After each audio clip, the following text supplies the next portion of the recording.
Welcome to this lesson on anonymous functions in Kotlin. Anonymous functions provide an alternative syntax to lambdas, giving you more explicit control over function behavior.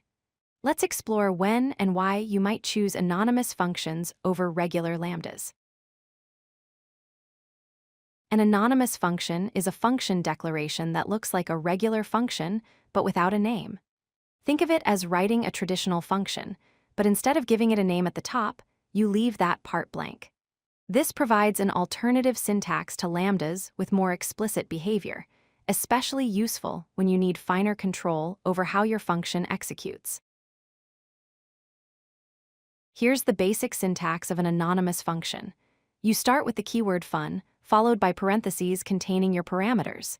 Each parameter must have an explicit type annotation, like x:\int and y:\int. After the parameters, you specify the return type with a colon and the type name. Finally, you write the function body inside curly braces with a return statement. Let's compare a lambda with an anonymous function side by side. On the left, the lambda uses curly braces, parameter names, an arrow, and the expression. Notice how the lambda doesn't require type annotations if they can be inferred. On the right, the anonymous function looks more like a traditional function with the fun keyword, explicit parameter types, and a clear structure. Both accomplish the same task, but with different syntax styles. There are three key differences between lambdas and anonymous functions. First, anonymous functions require explicit parameter types. You must declare the type for each parameter. Second, you can explicitly declare the return type, making the function's signature crystal clear. Third, and most importantly, anonymous functions can use qualified return statements, which behave differently than returns in lambdas. This gives you precise control over function flow. Here's where anonymous functions really shine. When you use a return statement inside an anonymous function, it only returns from that anonymous function itself, not from the outer enclosing function. In this example, when the value equals 3, the return statement exits only the anonymous function passed to for each, not the entire outer scope. This is different from lambdas, where a bare return would try to return from the enclosing function and often cause compilation errors. So when should you use anonymous functions?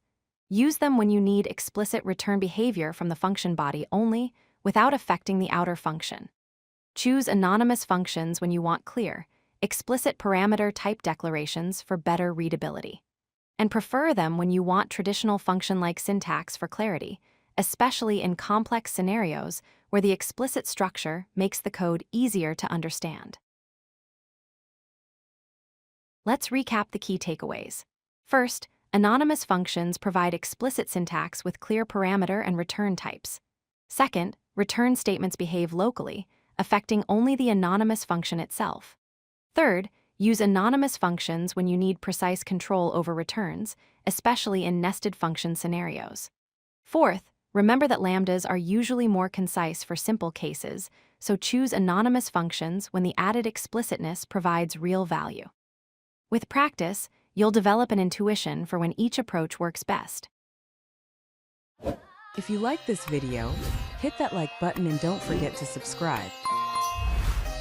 Visit codelucky.com for more such useful content.